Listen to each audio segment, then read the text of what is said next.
So here is my mega compilation of all the videos that deal with the Markle Foundation.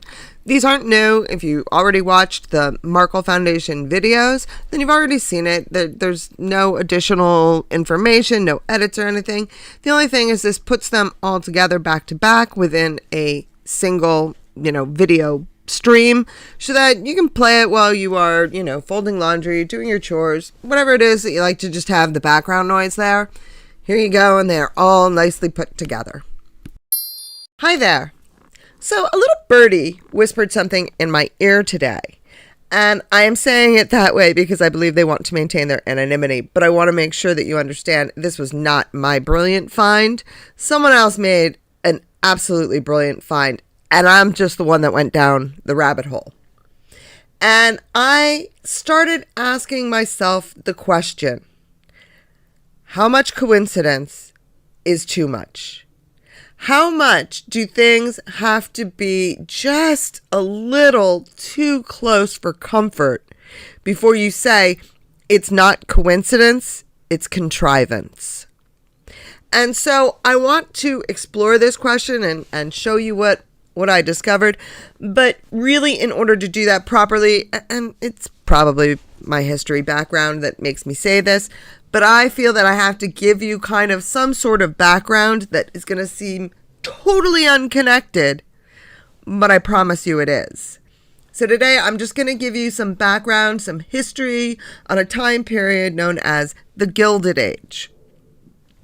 And this will then move into some very fascinating coincidences. Let me jump into this. The Gilded Age is the time period in American history roughly defined as the 1870s to the 1900s. In other words, post-Reconstruction and before the turn of the century. And the reason this was called the Gilded Age was because there was a book written in 1873 by Mark Twain, who I'm sure most of you have heard of, and he was the one who came up with the term. Now, gild is when you take, say, a piece of wood and you paint over it in gold leaf. And what happens when you do that is the item is not really made of gold, right? It's still made of wood. And if you scratch the gild off the surface, underneath it's just plain wood. And so the term the Gilded Age was coined because that time period, that 30-year roughly period in American history, was a time of tremendous growth, industrialization, wealth, privilege, but that was very lightly covering, a deeply corrupt underneath. And so the idea was if you scratched the surface of American society in that time period, you would see that underneath was not what it appeared on the outside. So this became known as the Gilded Age, a time when there were a lot of problems in society, but it was all covered over by this very wealthy elite that made it seem like America was more than it was, or better than it was. And that the Gilded Age came about was due to the rapid industrialization of the U.S. that occurred after the Civil War. And because of that rapid industrialization and advancements in technology, you ended up with a number of very, very, very wealthy people. And this wealthy elite were new money, as opposed to an older established, not aristocracy, because we don't have that in the U.S., but as opposed to the families that had wealth forever. For example, the Addams family, not the ones with, Morticia, the other ones, the John Adams family, where they were wealthy. They had been established in the United States since the founding of Massachusetts, blah, blah, blah. Well, no, in the Gilded Age, you had these new money people coming out, and they were incredibly wealthy. They could buy and sell the Adams and the Washingtons and the Jeffersons 5 times over.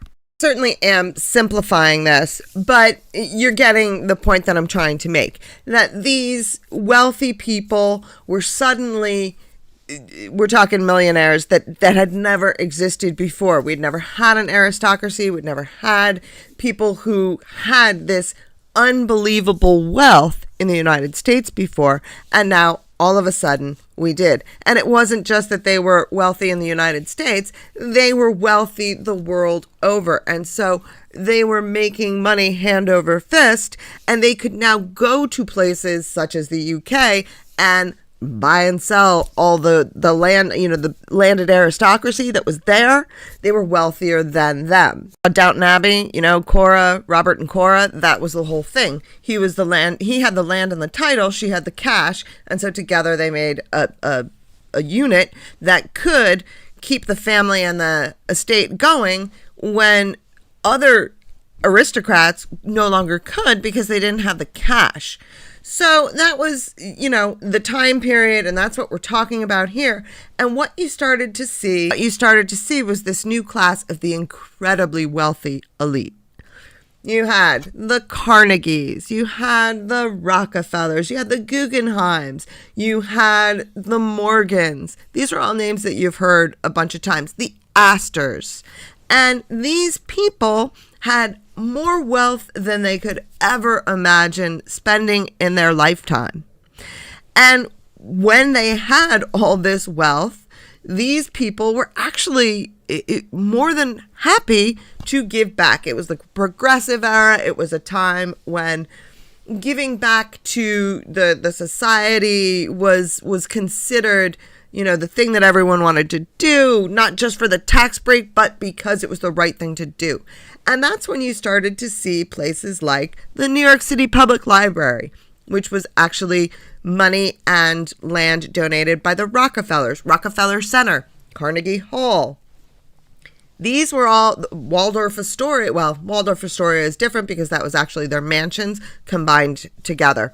But these places were being built and being donated, and this philanthropic work was considered to be something that these men were not just entitled to do, but were mostly expected to do. If you have this enormous wealth, you are going to give back. And obviously they got, a whole lot of, patting themselves on the shoulders for doing it without a doubt. But this was very much so what they were doing with some of their money. Not all, but some. I mean, they were still ridiculously wealthy. Now, that was the top tier. Those are the people you've heard about. Like I said, the Carnegies, the Astors, the Rockefellers. Later on, you had the Getty family. You had the Morgan family. Also later on, those two became wealthy with oil. But you also had this second tier. Because not all the people that were close to this group were these fabulously wealthy. You also had a second layer. And these were, kind of the millionaires to those billionaires kind of thing. But like those billionaires, these millionaires were, they had disposable income, and they were expected to give back to the community, give back to society. And one of these second tier people was someone by the name Alvin Markle. Yes, there was. And Alvin Markle was from Pennsylvania. He was an inventor. He was an industrialist, well-educated, and he was part of this second tier. But even more wealthy than him was his son John Markle. I think the Markles were also in banking. They were also financiers. But Alvin's son, John Markle, he moved from Pennsylvania to New York City, and he married there his wife, Mary. And John and Mary lived presumably happily together, but John and Mary did not have any children. And so John Markle was an inventor, industrialist, and financier who established the John and Mary Markle Foundation in 1927 with an initial endowment of $3 million to promote the advancement and diffusion of knowledge. who has funds beyond those needed for living becomes a trustee for his fellow man and should so use those funds. He served as president and treasurer of the foundation until his death in 1933. John Markle's total financial contribution to the foundation exceeded $17 million. Now, let's not forget, $17 million in 1930, that would have been an incredible amount of money at the time. But also notice that, again, it's the idea that he should be, as he has this disposable income, he has more money than he needs, he should always be giving back. That was very much so the progressive mindset. Progressive with a capital P, meaning the progressive era. That was the mindset of the progressive era, which came after the Gilded Age. Mary Markle, Mary Estelle Robinson Markle, was a generous supporter of several New York City charities, in particular, whose work benefited impoverished women. She was widely recognized as John Markle's inspiration for the establishment of the foundation, the first American institution of its kind to name both husband and wife as partners. This move, considered revolutionary for their times, affirmed the Markles' belief that the integration of a couple's financial and social interests can impel the important societal changes needed to serve the greater good. And Mary died in 1927, so she was not a part of the foundation, but she was very much so a part of John's inspiration in creating the foundation, and thus he created it, named the John and Mary Markle Foundation. As was also typical about these very wealthy families, they all knew each other. And so when John passed away, it was J.P. Morgan, whose family's great wealth was as legendary as their long tradition of philanthropic service, was a member of the very first Markle Board of Directors. He succeeded John Markle as president in 1933. Soon after, Morgan began sharpening the focus of Markle's original vision of advancing the diffusion of knowledge, leading the foundation to provide financial support to individuals and institutions dedicated to serving the general good of mankind through their work in the field of medicine. Morgan served as president until 1942. Through the years and the decades, you're going to have different people who will head up the foundation, all working to further the vision, the original vision that Mary Markle was the inspiration for. As John Markle's vision, they tried to bring it to fruition. Now, I'm going to jump forward to 1969 because that's when you get the person who kind of introduced it into the modern age, and also he had the longest tenure as the executive of this foundation. Lloyd Morissette sought a new direction for the John and Mary Markle's original vision of promoting the advancement and diffusion of knowledge. And he found that at the dawn of the information age, as a former vice president of the Carnegie Foundation for the Advancement of Teaching and one of the founding members of the Children's Television Workshop, which revolutionized educational programming with such milestone creations as Sesame Street, he began his tenure at Markle by initiating a program to advance the use of communications technology to promote early childhood education, lifelong learning, and the ongoing cultivation of an informed citizenry, which actually is something that goes back to the Founding Fathers. It was the Founding Fathers of the United States that part of their consideration when they put together the Constitution was that in order for the American government to work the way they imagined it working, it required an informed citizenry. Because if the citizenry becomes uninformed and still makes decisions, they felt that that would be bad for society. We'll just let you to figure out where we are right now in the United States today. Anyway, Morissette served as president of the foundation from 1969 to 1998. 98. Now, a couple things jump out at me at this point, right? So you have this foundation with a long-running goal of trying to assist the American workforce and to improve their position in the world and to improve their position, making it easier for disadvantaged people to join into the American experience in the idea of the American dream. Time changes, obviously they're going to, change with the times and kind of as society's needs changed, they adjusted and refined their vision and their goal.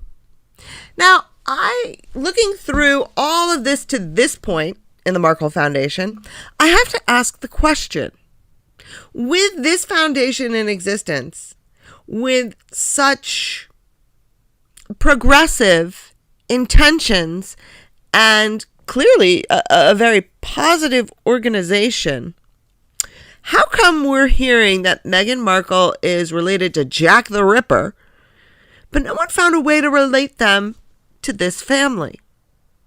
Because, here, how hard would it have been to convince us that this Pennsylvania family were actually connected to the Markles that we know about now in California? Thomas Markle Sr. was from Pennsylvania. He was born in Pennsylvania.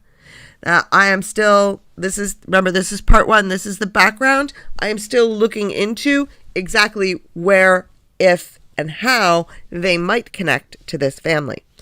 But my question is this. This is the Markle family that we know and love. They're not afraid to tell a bit of a tall tale, to big themselves up and to present themselves regardless of the truth, if it puts them in a good light. How is it that no one found this and said, hey, let's link to this? They're not afraid to lie. So why wouldn't they mention this? Almost, you might say, keeping this under the radar so that people don't look at this too closely. Could that be it? I don't know yet. That's one of the things that I am investigating. But we go on. Now, 1998 was a very big year for the Markle Foundation because that's the year that Zoe Baird became the CEO and president of the Markle Foundation. She has had a diverse career in law, government, technology, and business. At Markle since 1998, she has led broad collaborations to drive transformative change for the economic security, health, and national security of all Americans. Do you start to see the change in the language here? We're starting to hear a lot of those buzzwords that the people that we know and love are so famous for throwing into speeches, even if they're not actually saying anything with those words. But she formed the Rework America, the Markle Economic Future Initiative that has pursued opportunities for all Americans to participate in the economy of the future. Previously, she directed Markle's efforts to use information technology to reform the intelligence community. Let me repeat that, please. Previously, she directed Markle's efforts, that's the foundation's efforts, to use information technology to reform the intelligence community, to meet current threats and to drive improvements in the quality and cost effectiveness of healthcare, work that led to passage of major federal laws and transformation of business practices.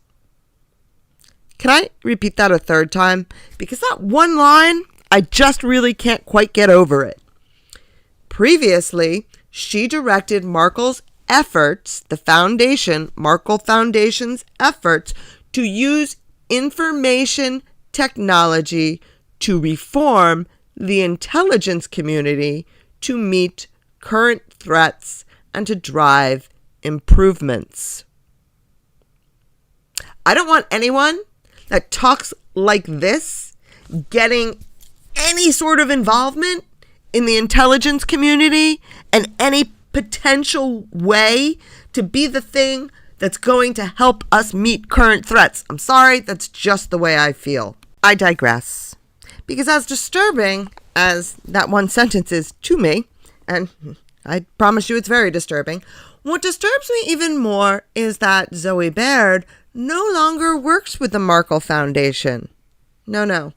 She has instead moved to be a member of the Aspen Institute. Yep, that's right. Zoe Baird is the Aspen Strategy Group member, senior counselor to the Secretary for Technology and Economic Growth, and a part of the U.S. Department of Commerce. So what does all this mean? Well, it may mean nothing.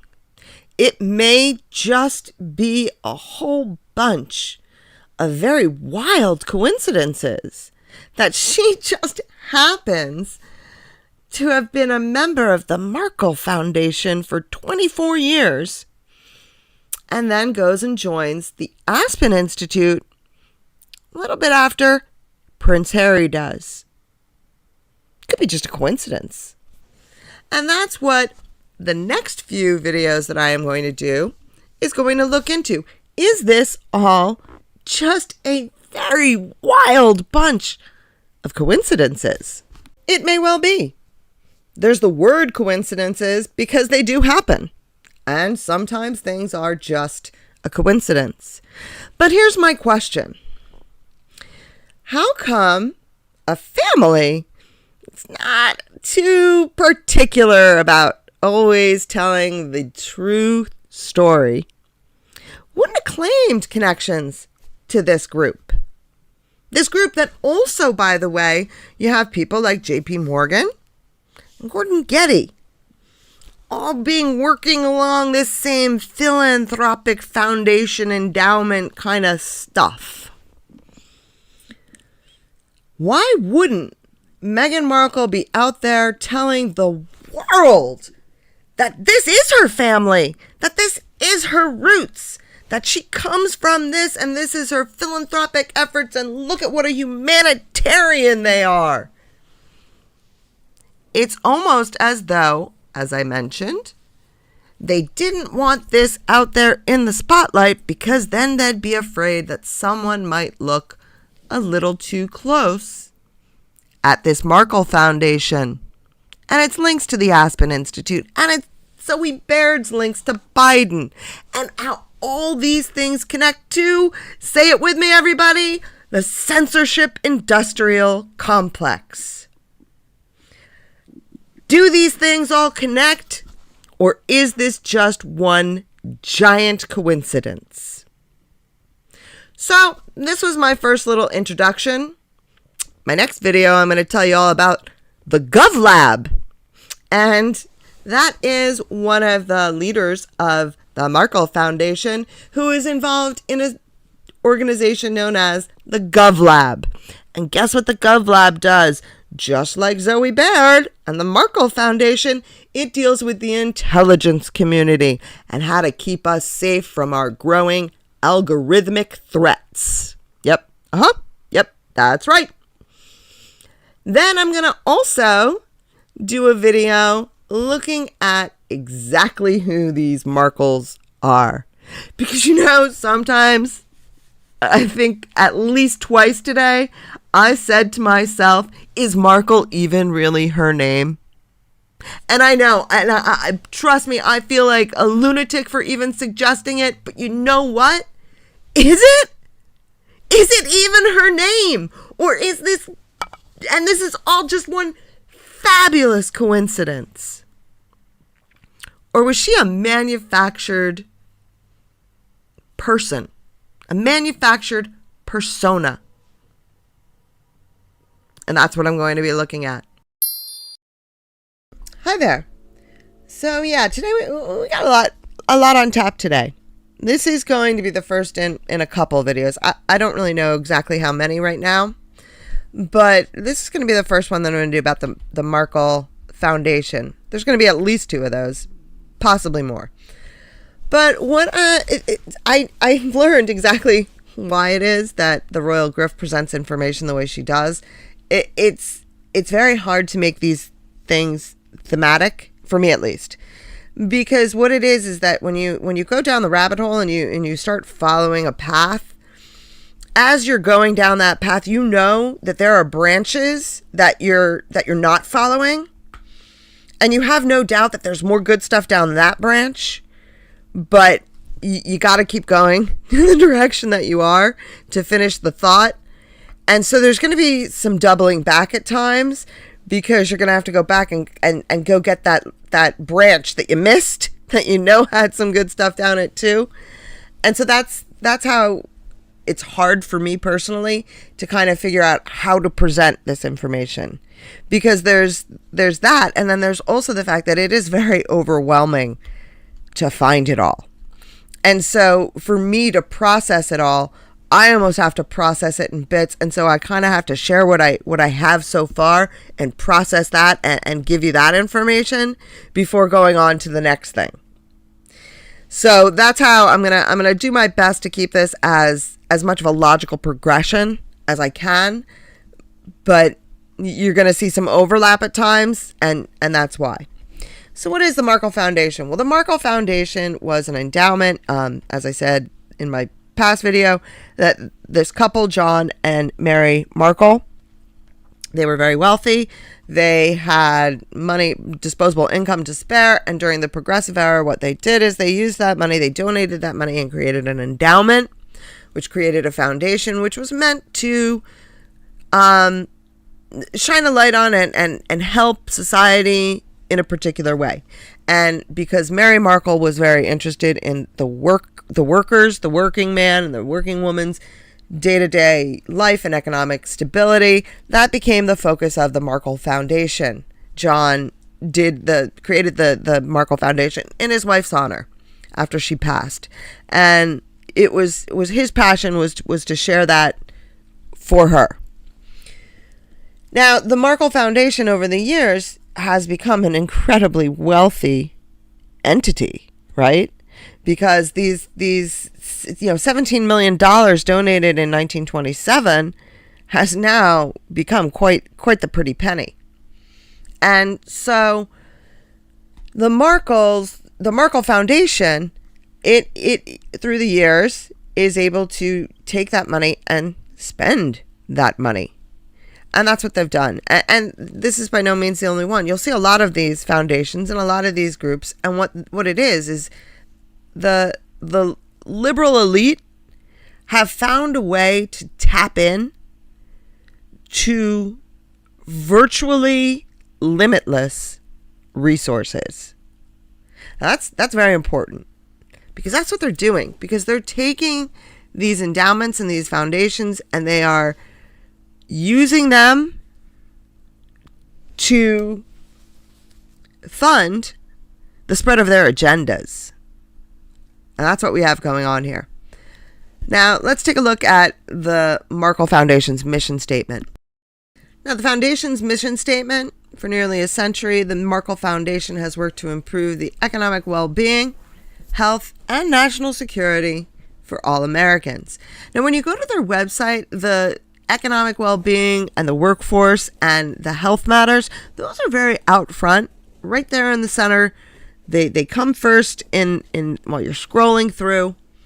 And there is a big part of me that wonders whether or not they don't want people scrolling all the way down to see what they're up to in terms of national security. But as I said, I'm saving that for a separate video. If you ask me, that is their primary agenda.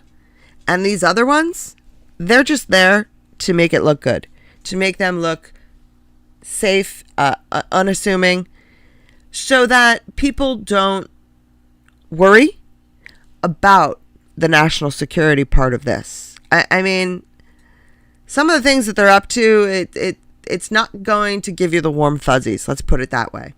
But I believe that the economic well-being and the healthcare issues are without a doubt their forward-facing agendas. That's the agenda that they want to be known for, even though it isn't necessarily their primary agenda. And it was, a couple minutes, or, a couple hours really, into looking at this, and a light bulb went off for me. Workforce. Where have we seen that? Oh, yes! 40 by 40. 40 by 40. Meghan Markle's attempt to, influence the workforce. Or how about the one, I don't even remember the name of it, Dress for Success, whatever the name of that charity that you work for, where the purpose was to help women returning to the workforce dress for success. Remember that one too? Right? So these things are clearly Meghan Markle's agenda as well. We've seen it. And as I said, more on that as we go. Look at what all they did with COVID and the idea of the getting vaccinations and things like that. All of that worked well with the Markle Foundation. And this is where I just get tripped up. Because, yeah, this is right up her alley. Right down her street. This is what her agendas are publicly and obviously. And this is a woman who had no problem going out and telling the entire world that she's 43% Nigerian, even though we know damn well she isn't. So why is it that Meghan Markle has never once mentioned the Markle Foundation? How is it that she has not tried to link herself officially with them? When this is her wheelhouse. These are her peeps. These are her people. This is the audience that she has. These are the people that agree with her. And they do it very publicly, very openly, and to many, not me, but others will say, very successfully. Very above board, very reputable foundation, allegedly. So why haven't we ever heard her say, oh, this is my great uncle, my great uncle. He was John Markle. He founded this. Or even just to say, hey, this isn't my family, but it almost is, because this is what I believe in too. Why hasn't she done that? Not a peep about this institution, this foundation, which she knows damn well all about them, because this is very heavily involved in the Aspen Institute, amongst other, and we'll get there. There's a lot of reasons why we know Meghan Markle knows about this foundation. So why isn't she talking about it? In 7 years, never once heard her discuss it. And the fact that we haven't ever heard her discuss it tells me there's something about this foundation that they do not want us to make the connection between her and this foundation. And in a few of my crazier moments over the last few days, I've actually said to myself, I think they named this construct called Meghan Markle after themselves. I swear to that's gone through my head many times. And I can't say with any certainty that that's not what happened. So let's look at this Markle Foundation. But before we do, yeah, are you seeing it too?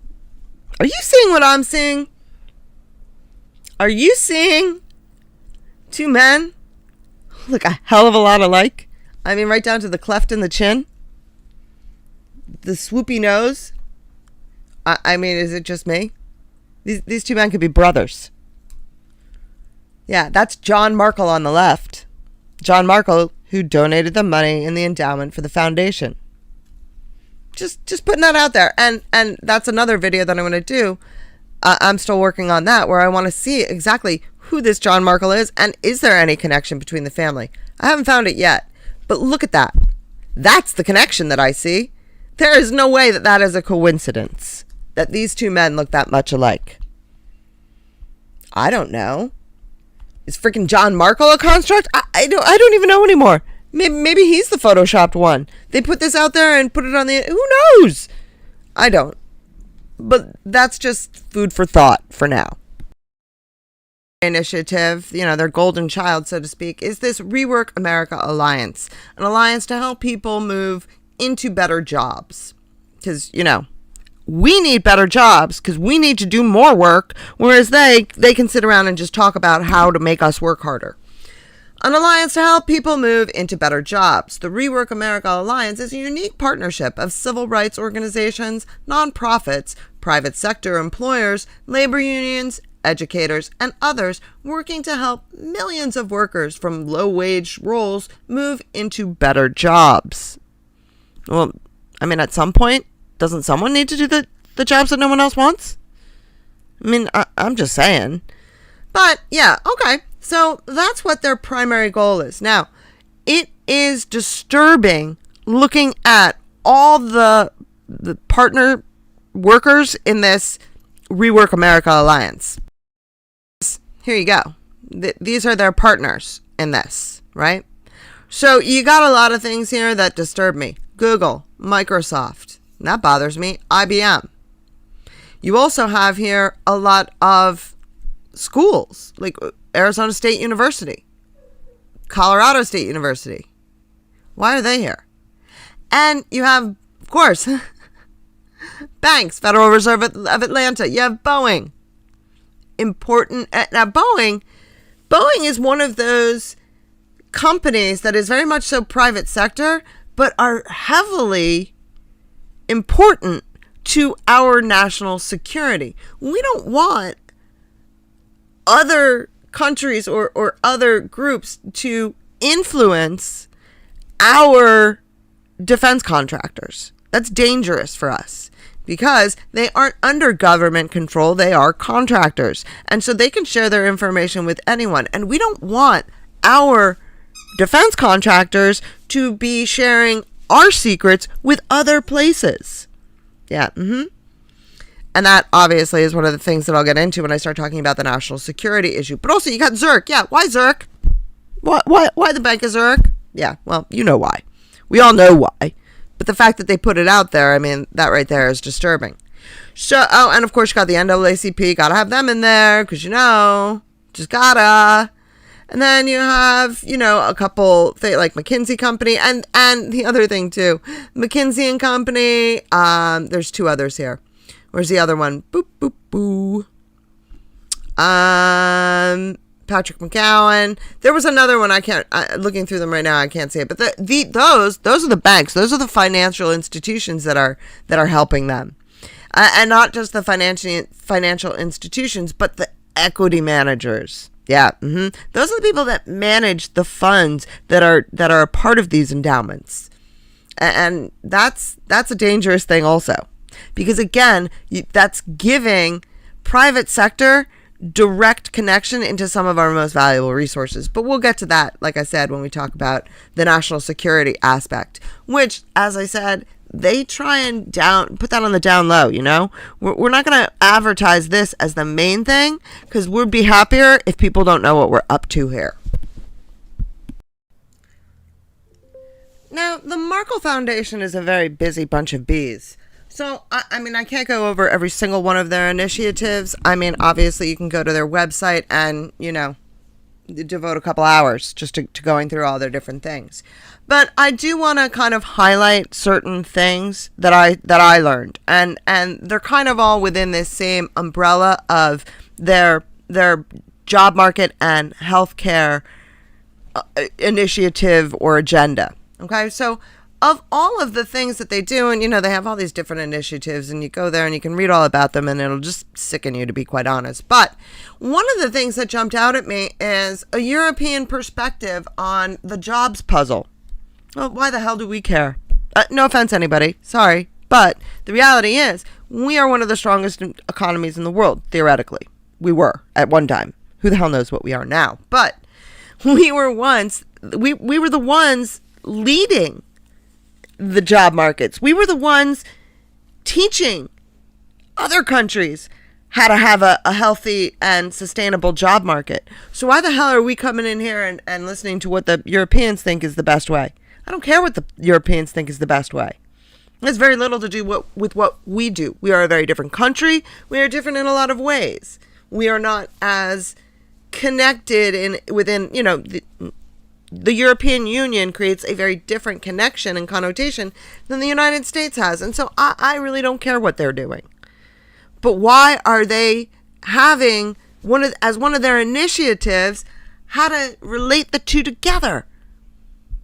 Interesting, isn't it?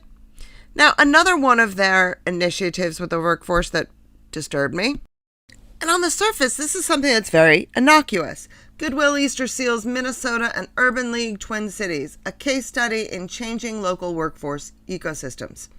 Seems pretty harmless, right? Well, to some people, yeah, it looks harmless.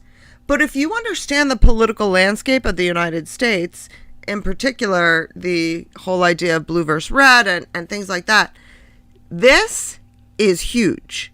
Because Minnesota is a fairly stable, these days, blue state. And it shouldn't be.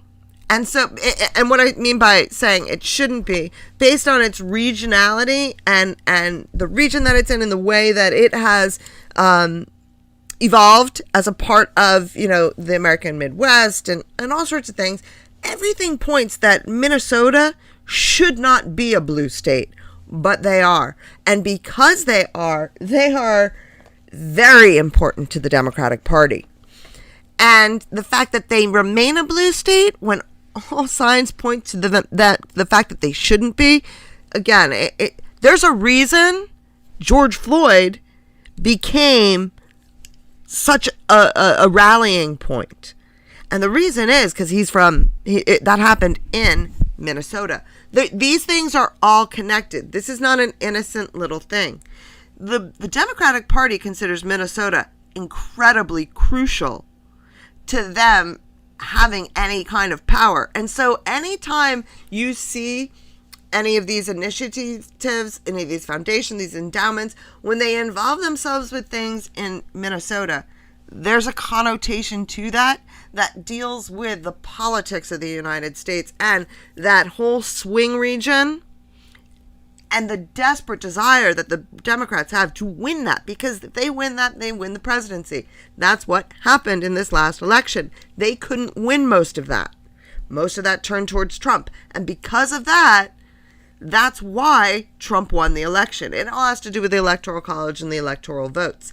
And Minnesota has an influence, and the Democrats are very protective of Minnesota. Rightly so. I mean, if you look at what happened in with the George Floyd thing, that's why they protect it, is because it is so staunchly Democratic.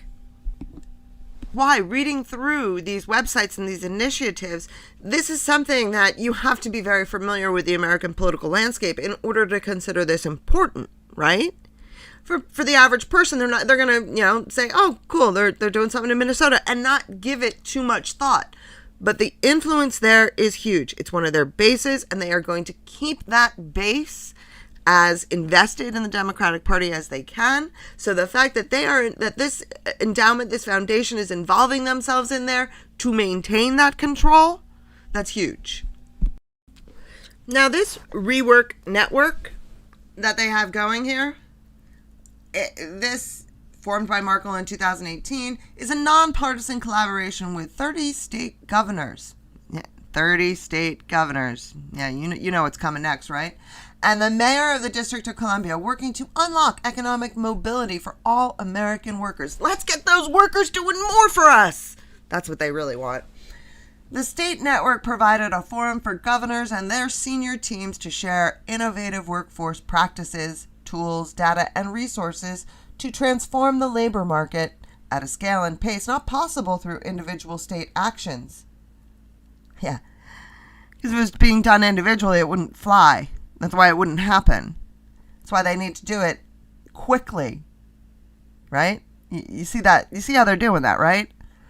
In turn, member states brought a commitment from the governor and senior state leaders to work towards expanding economic security and mobility for all, particularly for populations with the least economic power, urban centers. How does the Democratic Party control and maintain control over these urban centers? Because of this, because of things like this, and because the people in these urban centers, they don't realize what this is let me give you a better job so you can work harder to make my life better.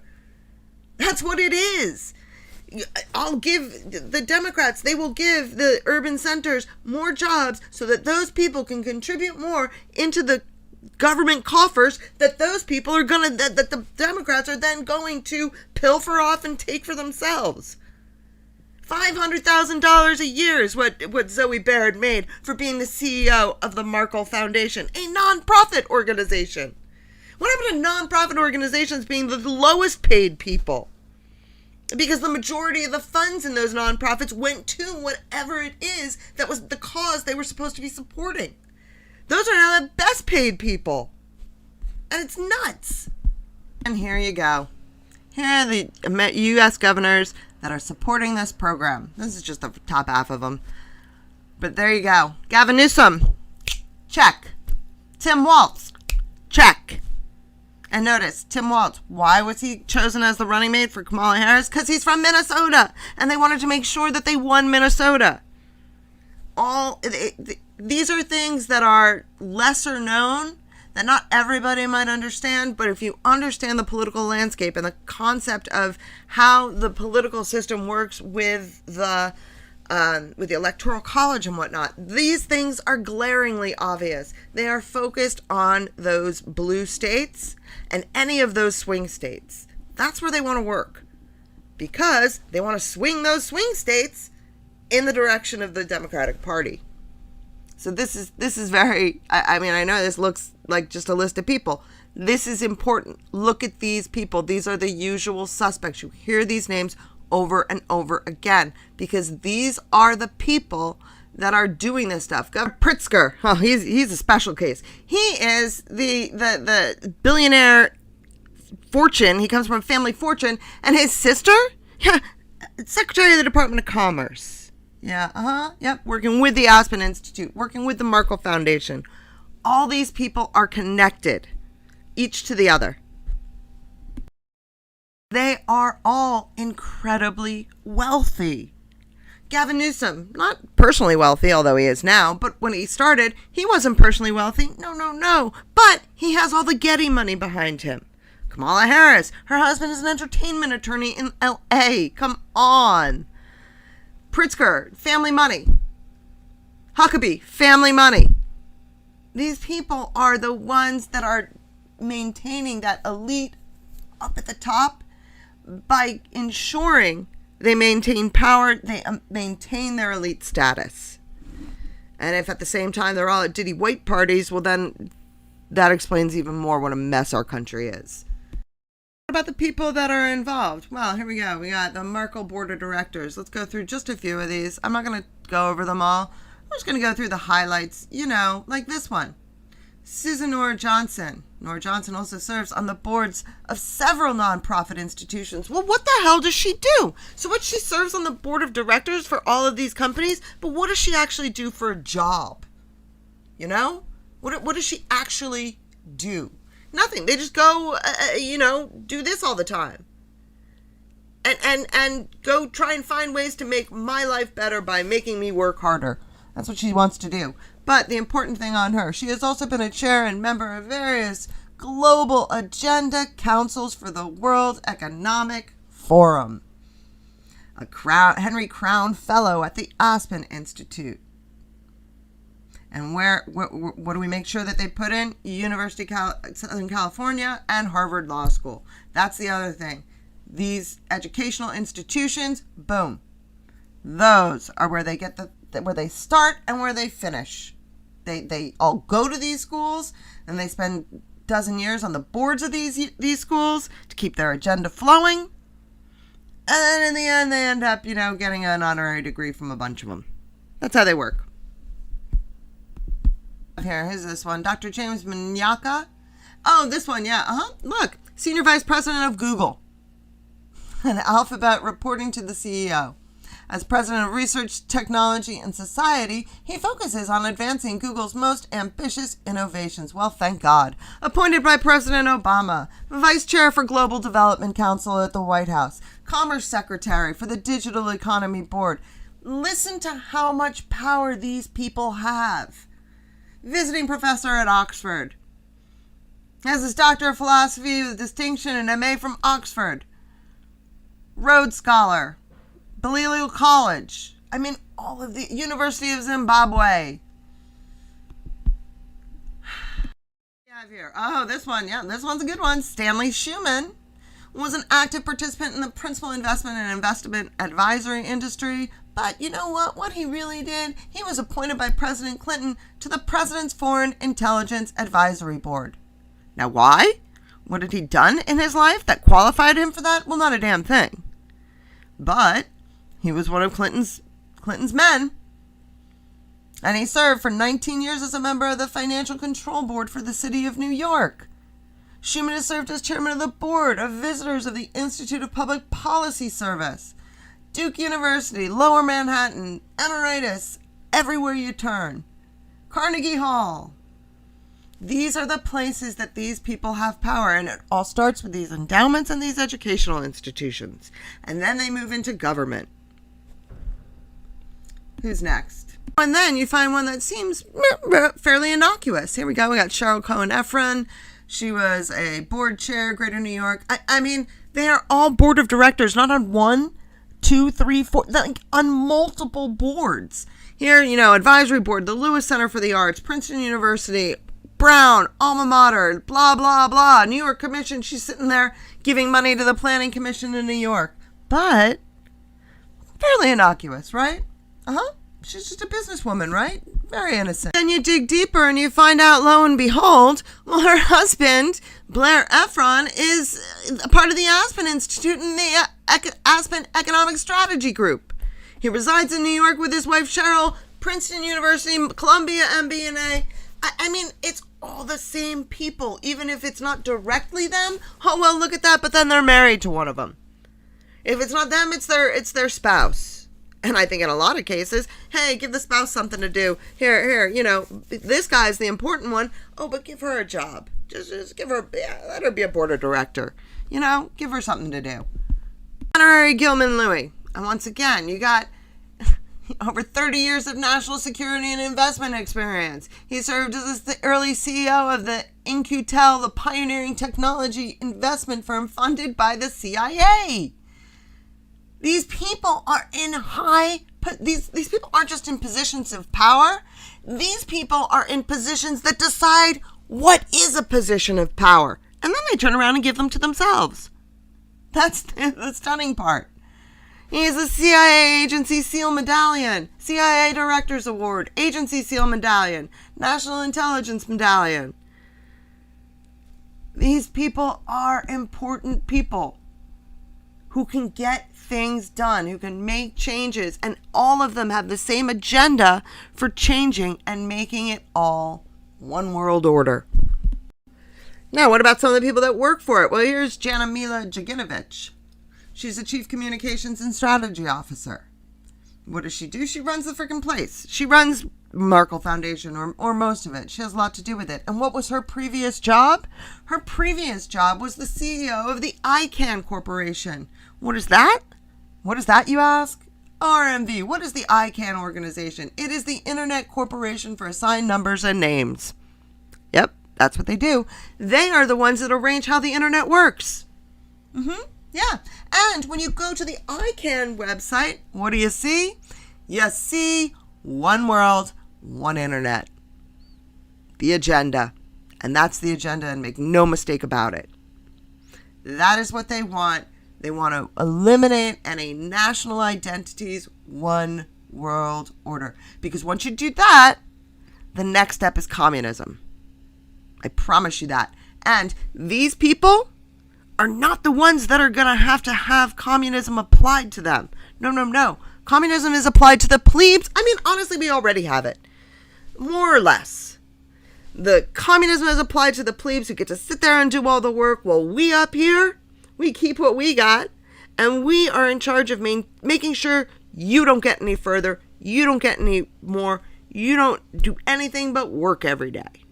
Well, we're going to go sit on a symposium. Here we are, we're half an hour in, and like always, I've barely even scratched the surface. So yeah, obviously there's going to be a second part to this one alone, which is just going to look at the Markle Foundation and the Aspen Institute and a couple of the links between them. I mean, these people, just in the past few years alone, just think about how many times we've heard about Harry at this symposium, or Meghan at that symposium, or, Harry giving a talk here, and Meghan giving a... And that's all these people do.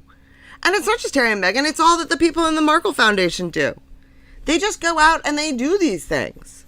And they sit and they talk to people and let people listen to what they have to say. And all the people that they're talking to already agree with their agenda. So it's nutty stuff. But I'll talk more about that when I talk about the Aspen Institute in particular. But for now, let me know what you think. I mean, I don't know. Did the Markle Foundation name their character Meghan Markle? Or did Meghan Markle pick that name out of a hat because of the Markle Foundation? I don't know, but there's got to be a connection here. There's just too much coincidence. Too many things that just seem to add up but don't. Too many times that we've gone down, trying to find and prove things that Meghan had done in her past and, line up all the dots so that, dot the I's and cross the T's. And we can't find the documents that do that because I don't think they ever happened. I don't think any of it happened. I don't even know if they're all related to each other. These are all things that I want to know. So for now, almost immediately after I started looking into the Markle Foundation, one thing became rapidly clear. That there was an awful lot of overlap between the Markle Foundation and the Aspen Institute. And in particular, the people are working in each other's backyards, essentially. And of course we know you got Katie Couric, who was with Meghan at the South by Southwest. She's a part of the Aspen Institute. Harry is a part of the Aspen Institute. These are the things that, all the stuff that if you watch The Royal Grift, which you should, if you don't, you should go watch it. She's got a whole playlist about the censorship industrial complex. And the Aspen Institute is really a linchpin in all of that. And from what I'm seeing, part of where the Aspen Institute is getting their money is from this Markle Foundation. Yep, that's right. You heard me. A lot of the financing is coming from these groups and these endowments. And what you have here is, in particular, the Markle Foundation having the CEO of the Markle Foundation. What is she doing in her spare time? Which, to be honest, all she has is spare time. She really doesn't do much. But what is she doing in her time? With her time, she's going out there and giving these symposiums at the Aspen Institute. So what I wanted to do is I wanted to look specifically at one of their events that I was able to panel discussions. Everything is a freaking panel discussion and a symposium where they sit there and they all go talk to each other about how wonderful they are. It's very odd. The video is probably just going to look at these few clips from this particular symposium. The symposium was July 21st, 2022. So you're in the middle, pretty much, smack dab in the middle of the Biden administration. The title of this particular panel, Global Economy, Recovery, or Recession Bound, where they're going to sit here and they're going to tell each other why it is that they're right, we're wrong, and they're going to save the world by creating one world order. You have the moderator of this discussion. It is Edward Luce. He's not American, so I'm not really sure why he's sitting in the middle of Colorado giving this conversation about things that really shouldn't have anything to do with him, but okay, we go with it. Nothing surprises me with these people anymore, but you're going to hear his opinion on January 6th. Yeah. And we all know already that, Harry had insider information and knew what was going to happen before it did. And like the Royal Grift said, he should be brought in and questioned for it, but he won't. We know he won't. But it's interesting how they are going to make the connection between security and economy. And that's the rub, people. They want both to be under one rule. They don't want us to have national security interests if it doesn't include the rest of the world. They don't want the United States to have that protection. So what you're going to hear, hear him give a little bit of a spiel at first, and then we'll take it from there. There's a lot to uncover in this. Thank you, everybody, for being here, particularly since the January 6th hearing grand finale is beginning in a few minutes. You are right in making the call that the proceedings here are going to be more consequential and more interesting. What we're going to discuss is not directly obviously related to Aspen Security Forum, but economics is to geopolitics what economics is to politics. Critically important. And I think Secretary Raimondo, Penny helped bring out Secretary Raimondo's point on that. The chips really drive home that point. Let me just frame today's discussion with two observations. One is that all my adult life, inflation's been low, money's been easy for most of it, and it's been a salient, permanent feature of the landscape. And two, so has globalization. Globalization is natural as the moon and the stars. This is something that's just inevitable. And both are now, if not dead, then seriously in question. And as Mr. Crown pointed out, Larry, has been making the point about inflation for 15, 16 months or more. So I wanted to make those points because they've been true all my life, and I suspect most of your a lot of you are quite eminent, so some of you actually might remember the era of high inflation. Globalization is as natural as air, and it's inevitable. That's what they want us to believe. That's what they believe. That's what they hope. And that's why Trump won the election, because they don't want we Americans don't want globalization to be inevitable. We don't want it. We are not a part of this new world order, but they are determined to make us there. They want us to be a part of that, because that's the next step to that's the step right before communism. Because once you've eliminated all sorts of national identity, all sorts of religious affiliation, family affiliation, tradition, etc., communism is just a footprint away. So that is Edward Luce, and he set up this discussion in this panel. Now we're going to go through. The next one up is Penny Pritzker. Now, one thing to note, she is a billionaire heiress. Yep, she is. And which, when you hear what she has to say, the fact that she's a billionaire, like, you're just going to want to, throw things at the TV. But the other thing to note, her brother is the governor of Illinois. And if you remember, around the time of the election, he was one of the governors that came out and said, we're going to do everything in our power not to let Trump's victory change our country in any way. Remember those? He was one of those. That's her brother. So, that'll help you understand where she's coming from. Now, this one, this is Penny Pritzker, and she is the Secretary of Commerce under Joe Biden. And remember, the symposium is in 2022. Now, I want you to notice two things as she speaks. Number one, she is the Secretary of the Department of Commerce, and she needs to look at her notes to talk about the economy. Like, think about that for a second.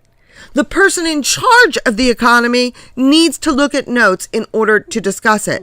And then the second thing that you want to notice is she's sitting here and saying, oh, there's job growth, but there's problems. There's this, but there's problems. There's this, because the problem is that the numbers don't equal the spin.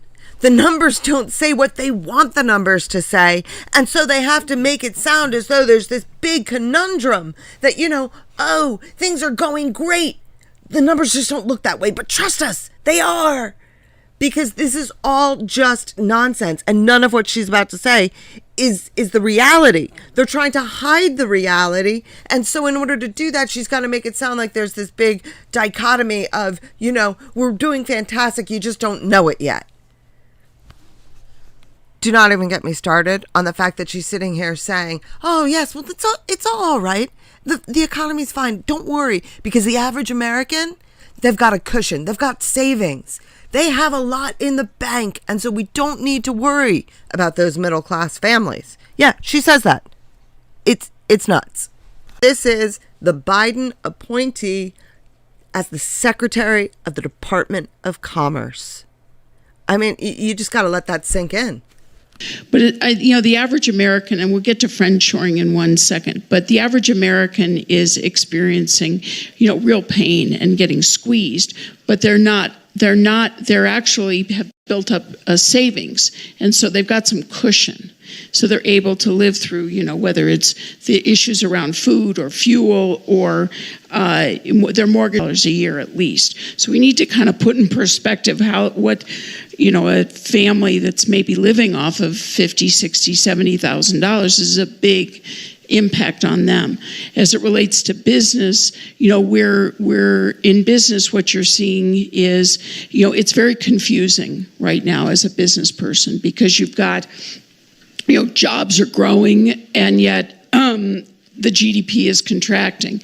You're seeing price rising, and yet you're seeing wage growth falling. You're seeing consumer sentiment plummeting, and yet consumer spending is rising. A lot of them are traveling to hotels. Thank you very much.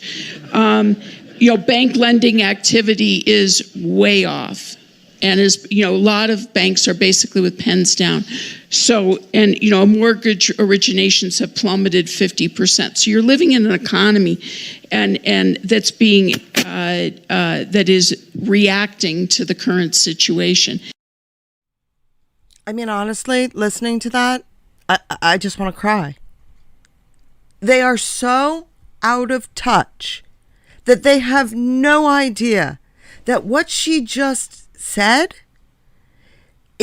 these aren't little things that, they'll weather through the storm because they got the savings. She is talking about things that make or break the average American family, and she's saying they are going against, the break is breaking against the American family, but it's okay because they got it under control. That's how disconnected these people are. And this was 2 years ago. Can you imagine what they're saying now? I have this clip from Zoe Baird. Now, Zoe Baird, as I said, she is the CEO, or at the time she was. This was actually she resigned as the CEO from the Markle Foundation right around this time. But she was, at this time, still the CEO of the Markle Foundation. And now we're going to listen to a little bit from Zoe Baird herself. Now, to start out, the fact that the Aspen Institute has as the moderator of this whole discussion someone who is from the UK, it sounds like his accent. Clearly, he's not American. Yeah, and why? I mean, just fundamentally, why? Why on earth would we have someone who's clearly not American having this impact on a discussion about the American economy? I mean, it baffles me. But as for Zoe Baird, I'm just gonna let you listen to her, and then we'll see what you think. Non-inflationary wage growth in the future, and academic concepts like that. Can you help untangle this puzzle? Well, let me tackle it in a slightly different way. There are a whole variety of forces that are affecting the labor market, and to spend the time dwelling on trying to figure out that conundrum, I don't think is particularly fruitful. It may have been if you were working for Larry and he wanted to be able to talk about it, but there's just so much churn that I don't think looking back 3 weeks, 6 months, trying to forecast ahead, whether women are going to go back into the labor force is really the most fruitful exercise. Where we really ought to be putting ourselves as we're trying to think these problems through, I think, is to look at how much disruption there's been in the labor market, unprecedented disruption from COVID, from the acceleration of e-commerce, automation, adoption of artificial intelligence, adoption of robotics.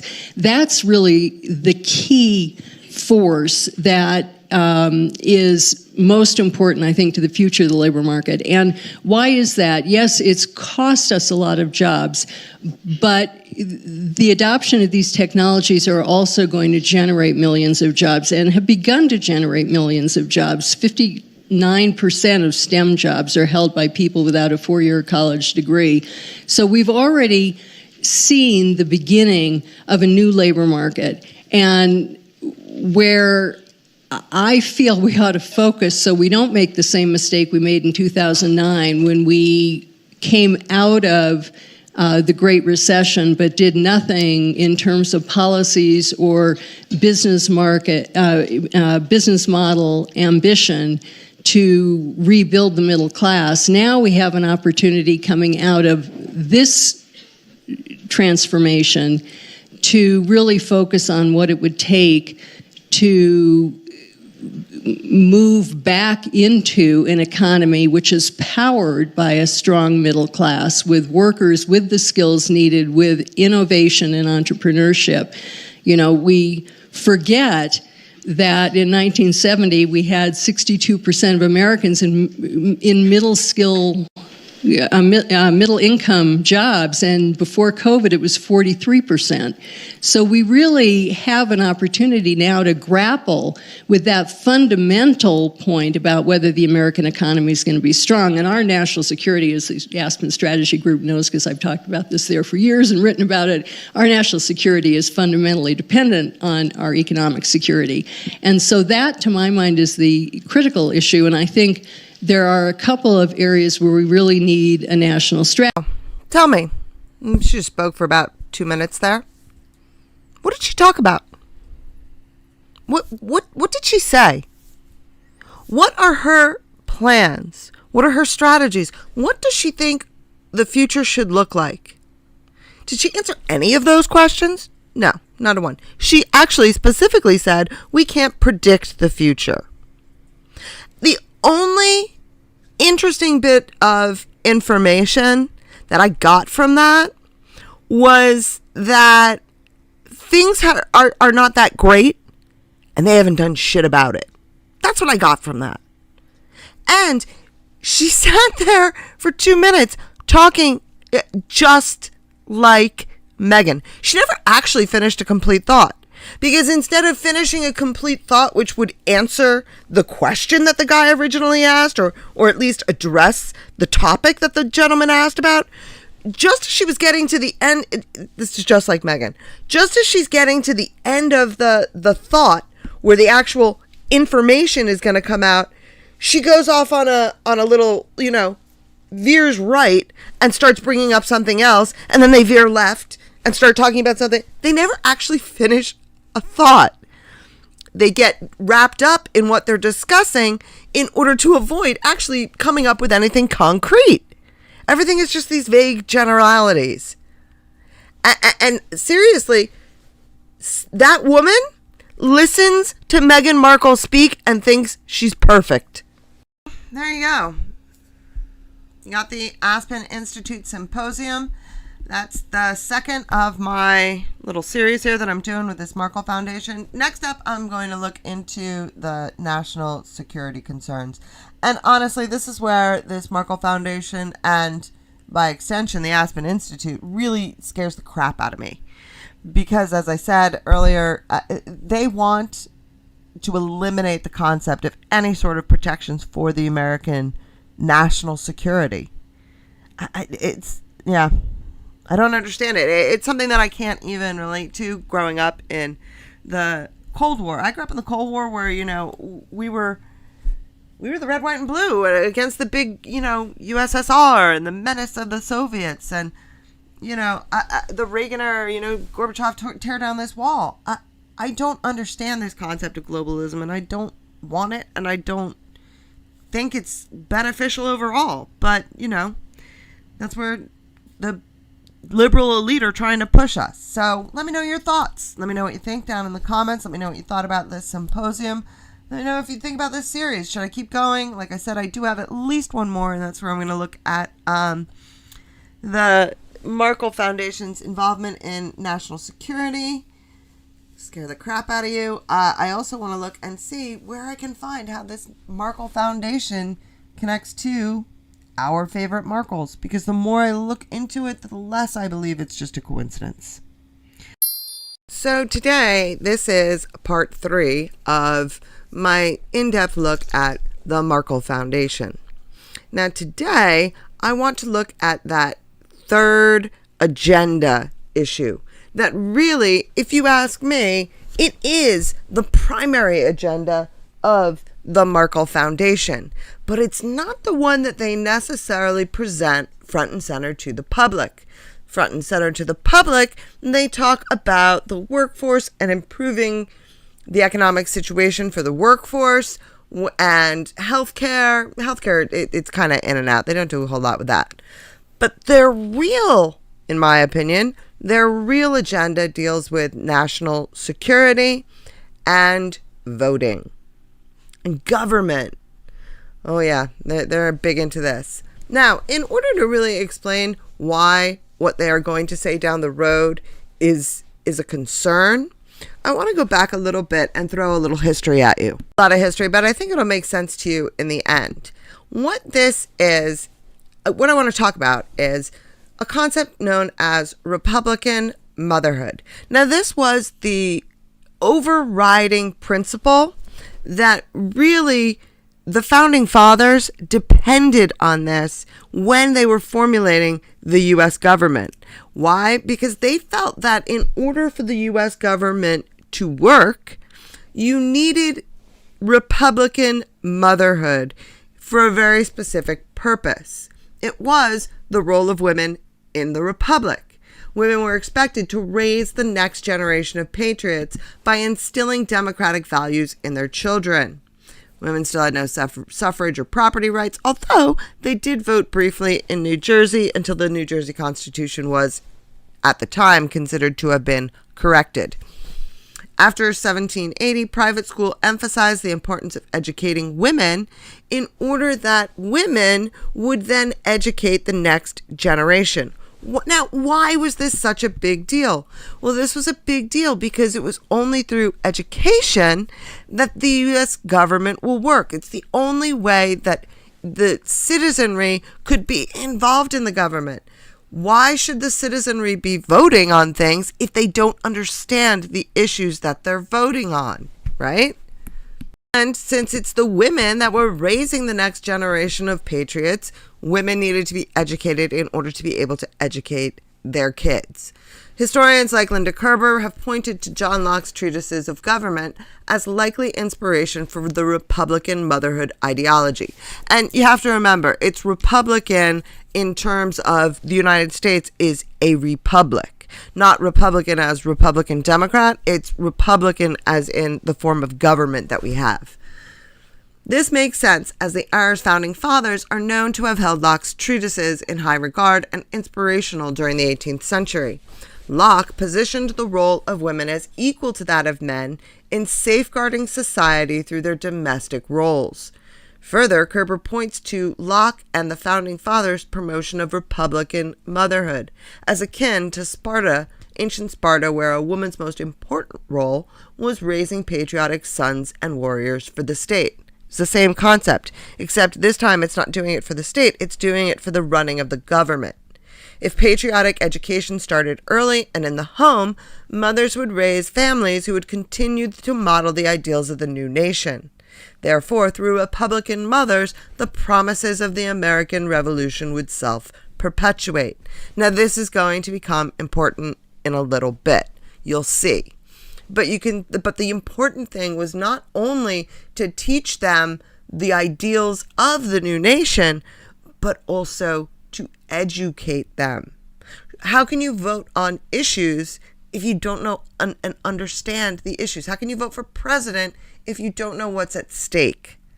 And so the idea being that in order for our citizenry to be able to participate in government, they needed to be educated. Because if they weren't, and they participated in government, it could result in mob rule. It could result in, I don't know, people like Diddy. That's it. That's my brief history spiel and a slight Diddy rant there. So now let's move into how this affects the Markle Foundation. Now, the Markle Foundation, as I said, they have three main agendas. We talked already about the one about the workforce. Generally, their healthcare one, it's kind of a back burner issue for them. Again, I think that the initiatives of the workforce and healthcare are merely there as smokescreen. They are there as the public-facing agendas to give the Markle Foundation acceptability, really, is what it is. Because if people look too closely at this website, they're going to see things that maybe they don't really want to know about. In my opinion, they kind of hide their true agenda. If you go to the Markle Foundation website, look here. Do you see anything about national security? Do you see anything about the intelligence community? No, but when I showed you people who were parts of the board of directors, there was a clear leaning towards people who had intelligence experience. But here, what? You got Rework America, Resources Tools, Rework America State Network. Where is anything? And this is the focus areas tab menu. Where is there anything about security? Well, it's hidden. It's hidden under the technology policy. And that's where it is. I had made a joke the other day. If we were looking for the intelligence arm of the censorship industrial complex, this is where it is. It's in the Markle Foundation. And I truly am starting to believe that these people, that this endowment may be funding an awful lot of the things that we're not real happy about. Is that why Meghan Markle is not talking about the Markle Foundation? Is that why Samantha and Thomas and Tom Sr. are not talking about the Markle Foundation? Could be. Once you jump through a few hoops, you can find the information. The information is there on the Markle Foundation website. You just have to search for it and you have to know what you're looking for, right? So when you do find it, you see that their agenda or their mission for national security is to inspire reform through information sharing and enhancing national security and civil liberties. I do not want these people enhancing my civil liberties, because their idea of enhancing my civil liberties is that the First Amendment is bonkers. So yeah, thank you, but no thank you on that. But when you look into their national security agenda, when I showed you those partners that are a part of that network, that Rework America Network Alliance, the partner industries or the partner companies that were a part of this, well, one of the companies was Boeing. Why is that a problem? Well, because Boeing, as one of the defense contractors, one of the contractors that provide the equipment for our military, we don't want them sharing their information, because in sharing their information, they are going to share our national secrets that protect us. It protects us that they are secrets. The other issue that I have with information sharing is the fact that these are globalists. They want the one world order. I don't want them sharing any of our national security information with anyone. But I find it very unsettling that you have this organization that is so clearly interested in national security and national intelligence, and we'll get to that in a minute, but they're so interested in this, and Harry is aligned with them. Why? Because he's pushing for that IPP status. And one of the things that he will get from that IPP status is not just escaping from prosecution, which I think is huge for him, but it will also give him security clearance to find out some of this intelligence information. How did he know about January 6th before it happened? Well, he knew about it because of the Aspen Institute and the Markle Foundation. The irony being that these people are such a freaking sieve of information and any sort of national intelligence, he doesn't need security clearance because they'll tell him everything, because these people can't be trusted with national secrets. Sorry, rant over. Now, here we see some of the people that are involved with the technology aspect, which is what they put it under, technology research. But what this is this is the national security arm. Notice, yep. You notice a lot of people who are not American. I mean, you have this Pierre-Alexandre Ballard. We just heard about him doing a speech about the European business or European workforce. We know he's not American. What about this Eric Bjornofsson? Don't even talk to me about Stefan Verlust. We'll talk about him. He scares the hell out of me. He's a little creepy looking. Martin Rasser. How many of these people are actually American? Andrea Renda, not American. Governance European Institute. Then you have down here at the bottom, don't forget her, Alexandra Seymour. And she works for the Center for a New American Security, CNAS. Yeah, CNAS. And you may ask, ORMV, what's CNAS? Well, CNAS is the Center for New American Security.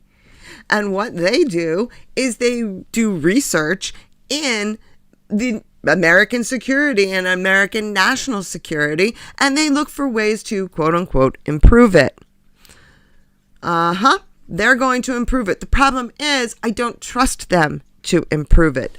And here's my other question, all right? When you look at the list of people who are involved with this Center for New American Security, again, you have this entire class of people, very wealthy people, because they make a lot of money doing this, where all they do is they sit around and talk about how they want to change our government, our world, our life, our way of life. This is just one list of the people that are involved at the Center for New American Security. Resident experts, look at these people. Adjunct experts, that's one. This is the expert. Then you have the research arm. Then you have the events and the people who actually run the organization. There are so many of them, and I want to know how all these people are making a living doing nothing but sitting around and talking about how they want to change our world. That's what they're doing. New World Order. Then when you look at some of the initiatives they have, that's also frightening. Some of the research, some of the things that this new Center for New American Security, what they're working on. Look, Russia and China and Central Asia. Executive summary, despite the many proclamations that Russia and Chinese interest would collide in Central Asia, Moscow and Beijing continue to work together in the service of the best of everybody. Building the future through capital campaign. Axis of upheaval. Today, a new axis of upheaval, the increasing alignment among China, Russia, Iran, and North Korea, is fundamentally altering the geopolitical landscape.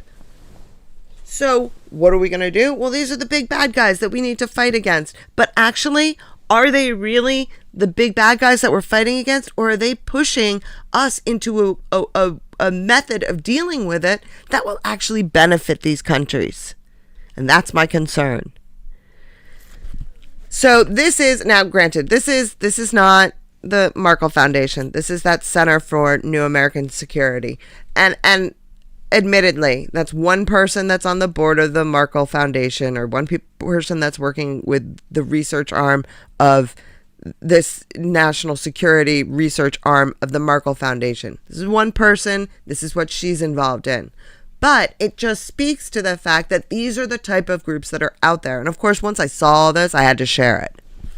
The Markle Foundation, and let's look at some of their national security initiatives.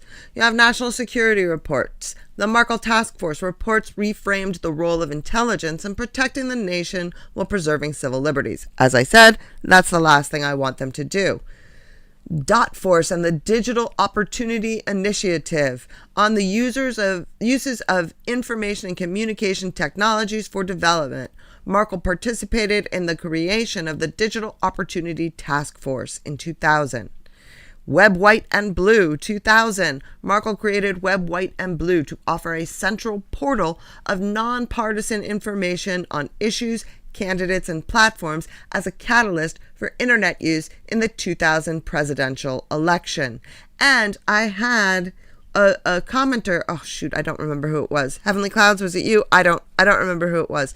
But someone left me a comment on one of my other videos about the Markle Foundation. Guess what? The Markle Foundation had pledged money to a PBS, which is Public Broadcasting Service. That's the nonprofit television stations in the United States, for those that might not know.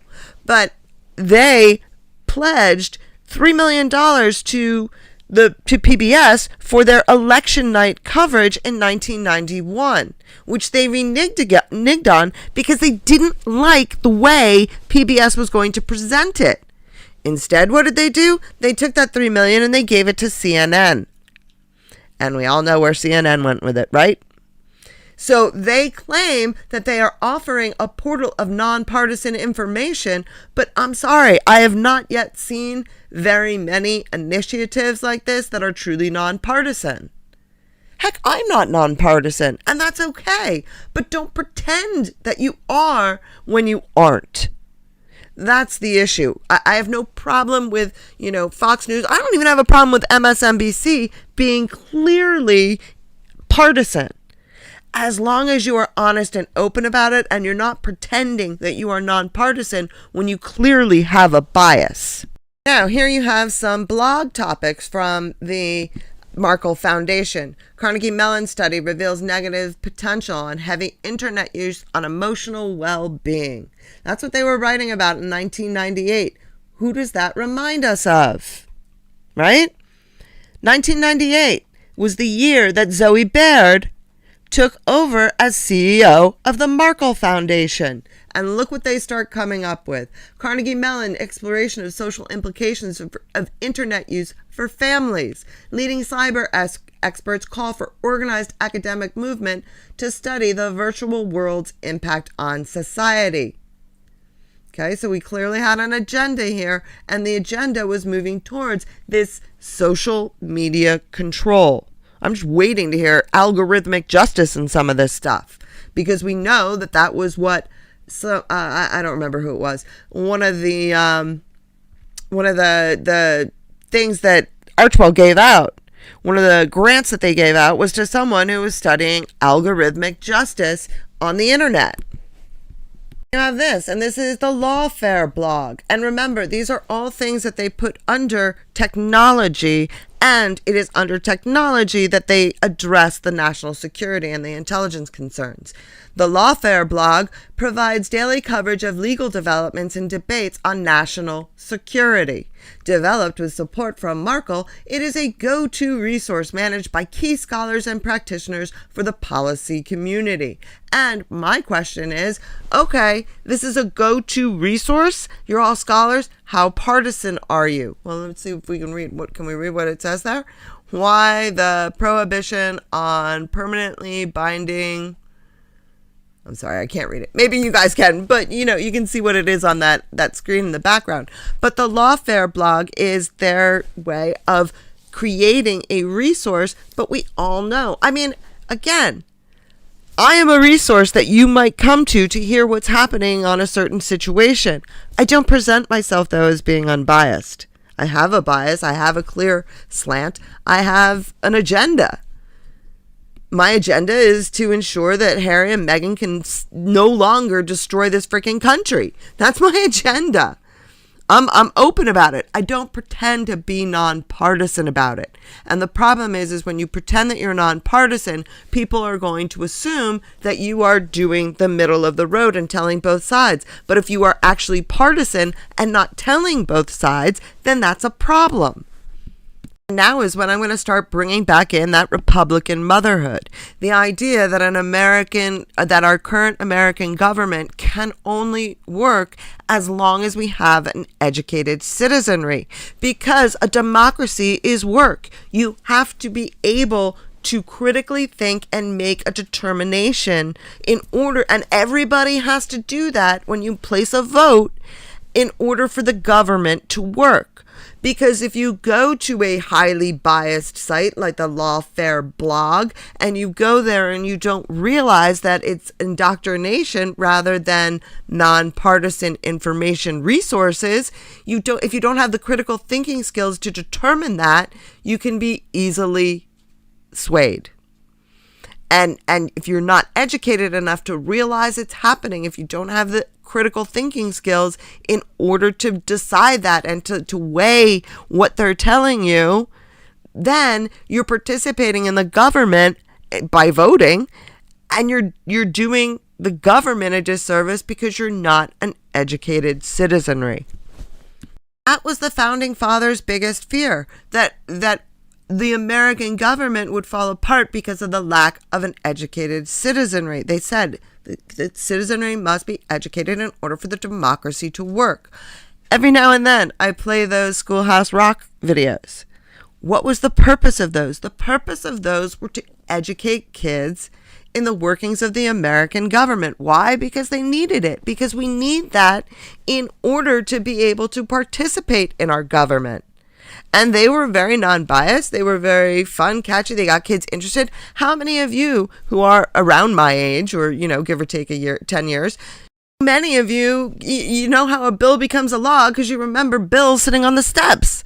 How many of us can recite the preamble to the U.S. Constitution because we listened to it every Saturday morning for 10 years? The purpose of Schoolhouse Rock, which was actually very intentionally created in 1976. It was created leading up to the bicentennial celebration. Why? Because the idea was to further those ideas of the educated citizenry, and it was done very intentionally at the time that it was done. This brings me to the head of the Markle Foundation's technology arm, or technology research arm. I mean, they use a lot of different things, but this is the guy, Stefan Verhulst, whatever the heck his name is. But what he founded is this website and this think tank called the GovLab, right? Now just look at this dude. Doesn't he creep you out? He creeps me out. Maybe that's because I learned about him, and everything I learned about him, he creeps me out. But the GovLab, where they are going to research how to create the perfect government. Yeah, sorry, dude, that already happened over 200 years ago, and we don't need you to do it again. And where the hell is this dude from? Who knows? This is the guy that the Markle Foundation has put in charge of researching and deepening our understanding of how to govern more effectively and legitimately through what? Through technology. Even though we have these same people out there saying that technology bad, social media bad. No, they don't have any problem with social media. They don't have any problem with technology. They have a problem with the fact that theirs is not the only message being found on social media or through technology. They want these things, but they want them censored, and they want them only giving their agenda and their point of view. Let's hear more about this GovLab, right? At the GovLab, Stefan has developed and leads a range of impactful research initiatives that contribute to an enhanced understanding and improved practice of using data, science, and technology for decision and policy making, including, and this is not an all-inclusive list, there's more apparently, advancing our understanding of the value and challenges of reusing or opening data and how to measure it. What the hell does that mean even? Pioneering and establishing new public-private partnerships around data collaboratives, developing a new research field and community along with new academic journal around data policy interaction. Are you getting the gist of this, right? Developing the ethical and policy frameworks that can enable trusted and responsible data reuse for decision making. Establishing a new profession and network that can provide the human infrastructure for data-driven decision-making, transforming how we formulate questions that matter to decision makers and society at large that can be answered by data. Now, I know that I've spoken many, many times about how data works for these people. Very, very important to understand how they use it, which is different than how you or I would assume that it's used. Let me take a very simple example and a fairly, non-confrontational example. If you've ever seen the polls of, who's everybody's favorite royal. Well, when you go through that and you see that, or the approval rating of the royal family, you might see, the Queen on top, and then you have, Catherine and William, and then, whoever you have or whatever. But then you get towards the bottom and you see that there's still Meghan and Harry and Prince Andrew getting 25%. And you're like, 25% of the people still approve of them? No. That's not what it is. It's the way that they create these questionnaires so that the data and the results they sell that information, or they sell the right to use that information. That's how those companies make money.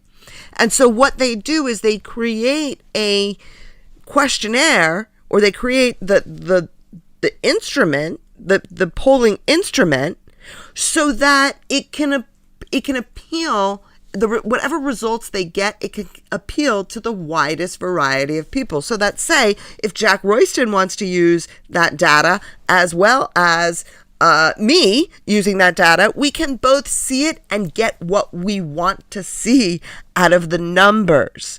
So whereas I might see it and only pay attention to the top 5 and wonder who are the 25% of the people that still think Meghan Markle is the greatest thing since sliced bread, Jack Royston will take that and say, oh, but look at this, 25% of the people still approve of them. Well, what you don't know in that is that the question was arranged so that everybody, it might be, rate Catherine, William, Meghan, Harry, 1 to 5, right? So if you have to rate them 1 to 5, even if you give Meghan all 1s and you give Catherine all 5s, she's still going to get a percentage because those 1s are going to all add up because you're going to put in at least a 1. So that way, that data can be used by more people can buy the rights to use it, and that is how they make their money, because they make it appealing and they make the results applicable to the widest variety of people. That's why those polls are nonsense. That's why in this last presidential election, you had a problem because they stopped doing that. They actually did something very different in this last presidential election in that they skewed the questions and the instruments to ensure that Biden or Kamala came out the winners. And the problem is by doing that, by trying to do that, they actually screwed themselves over because they arranged the questions in such a way that they weren't getting accurate results. And please, I don't want anyone putting in the comments that I'm oversimplifying it. I know that I am oversimplifying it. One of my graduate assistantships when I got my master's degree, the way that I paid my way through grad school, was I was a research assistant. I learned how to develop these research instruments that you would then use to do these initiatives and these studies. So I know that it works and I know that I'm oversimplifying it, but the important thing is the message on how these instruments work, in that the purpose is to appeal to everybody. They don't want targeted results. And that was the problem in the last presidential election, is that they were looking to create targeted results, but they were using the old type of instrument. You get my message. All right, what else can we say about this GovLab?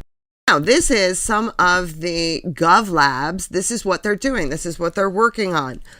Data-driven criminal justice, open data in developing economies, open data's impact, smarter governance through data, how to open up government data for solving problems. And what they want to do is they want to be able to create a government where the data determines how the government governs. And the problem with that, again, you go back to what I was just talking about. When you're using these instruments that intentionally skew the results, you can't use that then to run your government, because you're using faulty instruments to get this data. Then some more smarter governance through people-led innovation. And this is, again, what goes back to that Republican motherhood. They want how to build legitimacy and grow capacity by empowering local experts to solve public problems. Well, the issue with this is, how do we ensure that these people that you are empowering are in fact experts?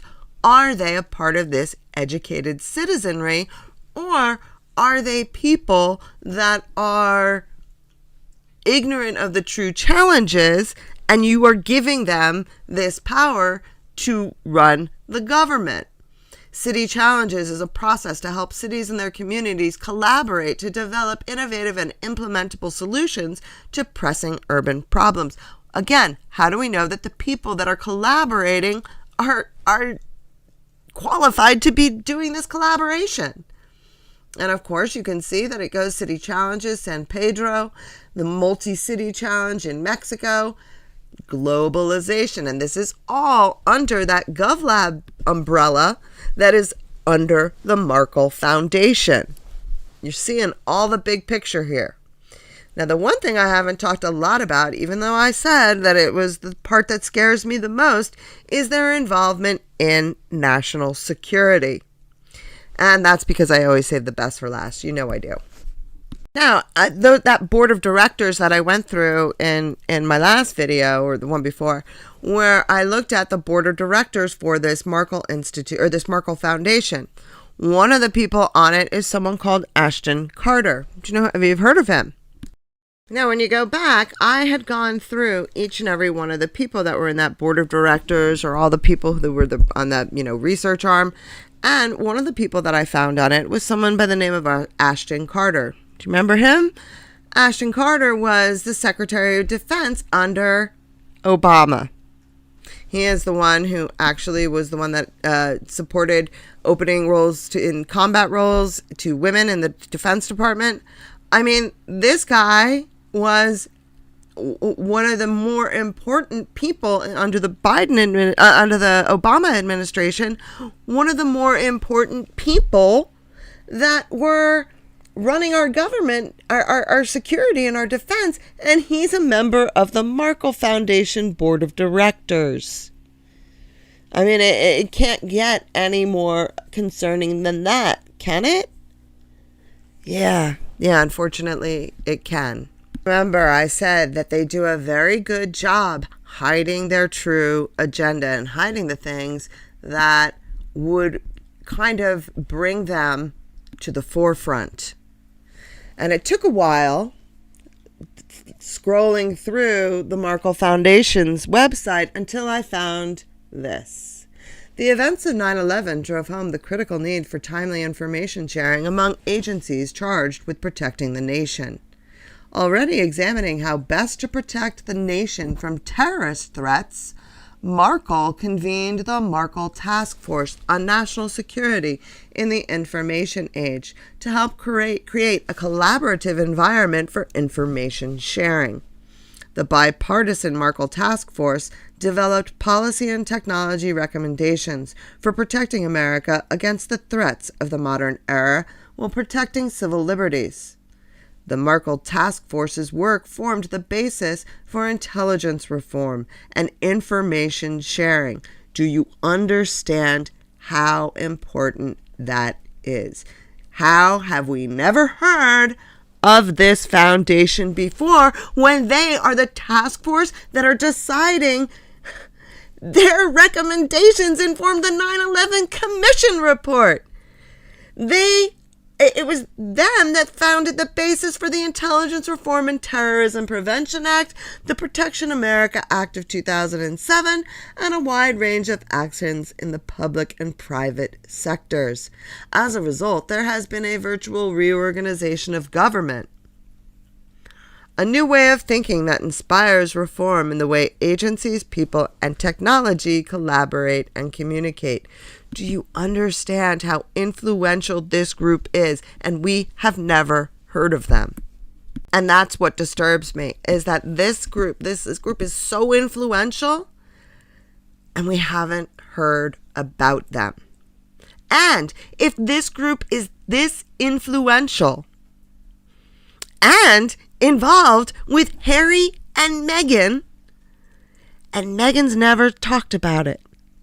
And Harry is a British prince involved in a group that is a task force informing the 9/11 Commission how to reform our intelligence community. And Harry's involved with them. And that's the thing that's probably going to keep me up all night tonight, thinking and worrying about that thought right there. So you tell me, are we on the right track here? I mean, the idea that in 1998 they could have created the caricature, the construct, whatever you want to call it, the person that they wanted Meghan Markle to then become. Is that possible? I don't know. You tell me. But I'm finding it very, very hard to understand that she has not been shouting this foundation from the rooftops. And the only way that makes sense to me is because they don't want us knowing and connecting her to them. And why wouldn't they want that?